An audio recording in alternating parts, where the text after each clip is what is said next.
Good evening, everybody. Considering the goal was to consistently say this morning, funny that we ended up to good evening today. Woke up at 10:01 and then just did my daily routine of laying in the bed, giving gratitude for so many things, man. The list went deep today. I was even going to thankful for the ankle, the wrist, the forearm, the bicep, the tricep. I mean, it was a deep one, and then always got the regular gratitudes. Just the fact if you're someone that has all five senses, see, smell, taste, touch, feel. If you're someone that's blessed to have those five, you're already light years ahead. Then to be someone that has shelter with a roof over your head, that has running water and working sanitation, that's something that I'm really, really realizing from walking their shoes, is the amount of injustice and lack of resources that many people experience across the world.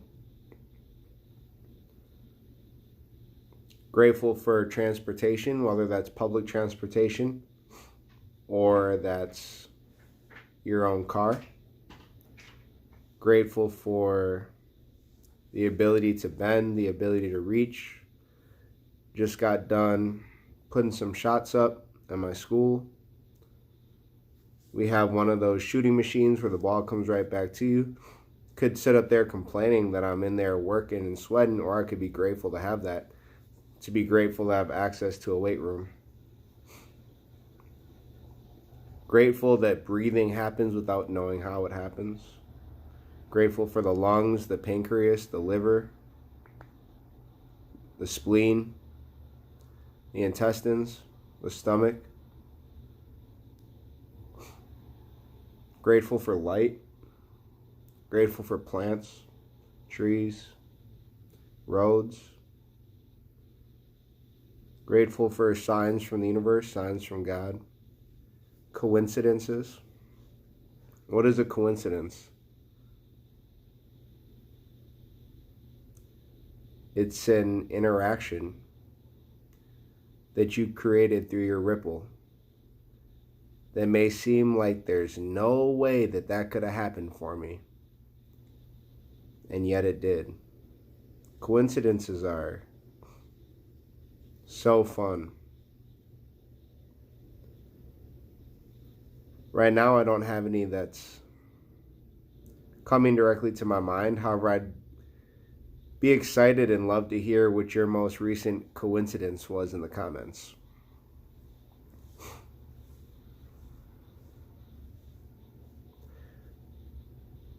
Right now is definitely a time to reflect and think about how we are using this personal time to move our life in the direction that we want it to go. Here's something that I am really starting to understand. Yes, it is incredibly important to control your thoughts. Because as we talked about, watch your thoughts, for those become your beliefs become your actions, and your actions become your habits.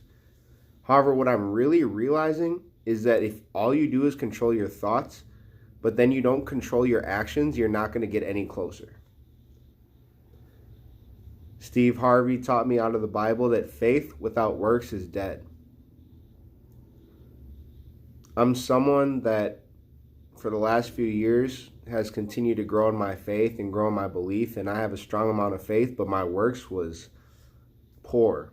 Where previously, when I was younger, I used to have a lot of works and just not a lot of understanding about faith. Although I will share, faith without works is dead. One of my best examples, I by no means was a college level athlete, in my opinion, compared to some of the talent that I saw once I got to UW La Crosse. And I kept saying, I'm going to play college football. I'm going to play college football. I'm going to play college football. I kept saying that.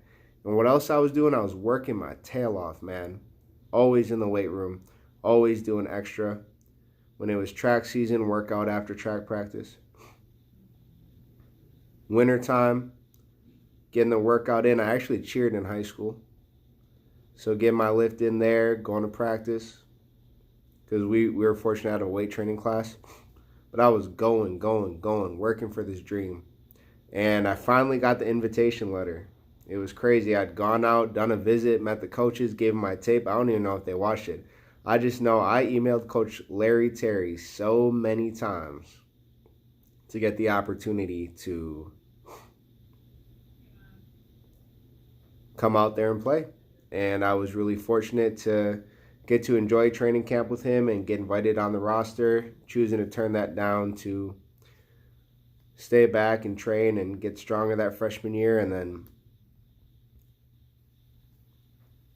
actually he retired that year. New gentleman came in, didn't take me on the team. And again, I worked my butt off that whole summer. Got re-invited back, made the team my sophomore year, made the team my junior year. And then going into my senior year, he told me that he no longer wanted me on the team, even though I was clearly one of the top 6 of my position, in a position where they kept at least 8.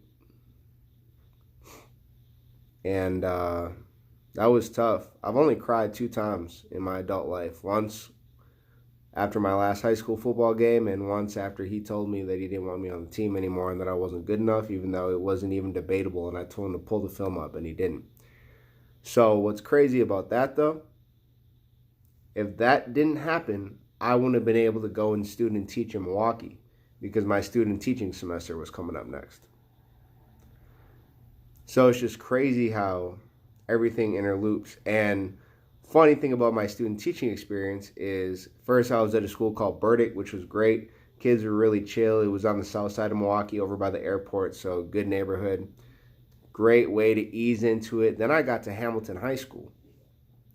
And that was a little bit more, I guess, challenging kids from more of a tougher background. Love that school though, man. You're talking about, they had Asian, Caucasian, African American, and Latino. And being a mixed individual, to get to be around people that are mixed is so fun because you just feel unjudged because everybody's just accepting each other. So I actually was about to get offered that job because the teacher that I was learning from was retiring, and everybody is like, my teachers at UW La Crosse emailed me about this job opportunity at MAS, where I'm at right now, Milwaukee Academy of Science. And I didn't want to go get that job because it was a K-12 school, kindergarten through 12th grade, and I only wanted to work with middle school or high school. Well, I ended up going in, applying, and it ended up being a middle school job, only 7th and 8th grade. So it's crazy how when you set your intention out to the universe and you put in work behind it, the most craziest things will happen for you. So my buddy Mark Amos, shout out to Mark, man. If you got anything that you need in terms of social media, that is the man to find. I'll definitely find a way to get his, I'll put it in the comments, his Instagram, because that man is cold when it comes to social media marketing.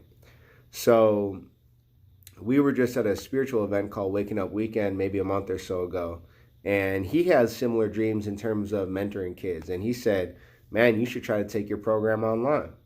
And I was like, I don't know, that's not really what I want to do. Well, guess what? School shut down. I can't see my kids. And what am I having to do? Take the program online. So it's just crazy, man, what happens when you have faith and you put the work in. Because I had been running this program, the Skills That Matter program, after school for free, using my own money and leveraging the resources of the school. I'm blessed to have an amazing CEO and principal who are extremely supportive of my dreams. And I've never asked for anything in return. I've just been giving, knowing that I put myself in a position that I would be able to, take off, and the universe blessed me. And we're on YouTube right now. Thank God for Google Classroom as well. So thank you, Google, and thank you, YouTube, for those two resources, because that's a blessing. That's going to allow me to get life skill information out to the entire public. And that will literally revolutionize the face of the world, because I believe one of the biggest challenges of the world that we live in right now is that most people are not assets. You can either have an asset or a liability. An asset is something that adds value, and a liability is something that loses value. And most people are not assets to society because they're not taking care of their personal life, they're not taking care of their home life, and they're not living in their purpose. They're not living in their gift. So if we can teach people how to properly do those three things, the world's going to be a better place.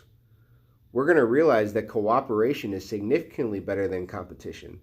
Why would I want to compete against somebody? Why would I want to win and have that person lose? If everything's connected and everything is a universal source, which it is, I'm sorry, it is, in my opinion. If everything's connected, me winning and that individual losing is automatically a lose-lose, because we're both connected. So if I win and they lose, really, I still lost because they lost. If I win and I can help that person win, now it's win-win all around. It's crazy just because there's enough resources out there for us to cooperate with each other and build literally utopia. We can do this simply by developing our minds to look at the world as a friendly place. As Albert Einstein said, it's the most important decision. So let's develop our minds to look at the world as a friendly place, and then let's put the action behind it. Okay, Alan Watts said something beautiful. I might not quote it perfectly. However, he talked about essentially figuring out that work should be play. Work should feel like fun. And for me, doing this video right now, or for me, hanging out with a kid and allowing them to bounce ideas off me and talk about the highs and lows and the challenges that they go through in life, that's all fun to me. Just keeping it real, as a physical education teacher, it's not fun for me to force a kid to be quiet in the hallway. It's not fun for me to force a kid to play soccer when they don't want to play soccer. Okay, that's just me. So what's fun for me is being a role model for kids to teach them how to think positive and give them the action steps necessary, give them the suggestions needed to go pursue their dream. That's what's fun for me. It doesn't feel like work. So the goal is for work to feel like play. That's why people that build huge companies, it's like they'll put in 10, 12, 14, 16 hours a day because it's fun to them. And what are they going to end up doing? Giving the most service to many. And what did we say about those who give service to many? Those are who receive the most as well, because they're giving the most, so they receive the most. So summary of the day, man, is put action towards your dreams. Put action towards your dreams. Faith without works is dead. You can't just think right. It's not just the faith part. It's also the action. So I love y'all. Wish y'all a peaceful, productive, relaxing, happy, positive, cheerful day, man. Talk to y'all soon. Bye.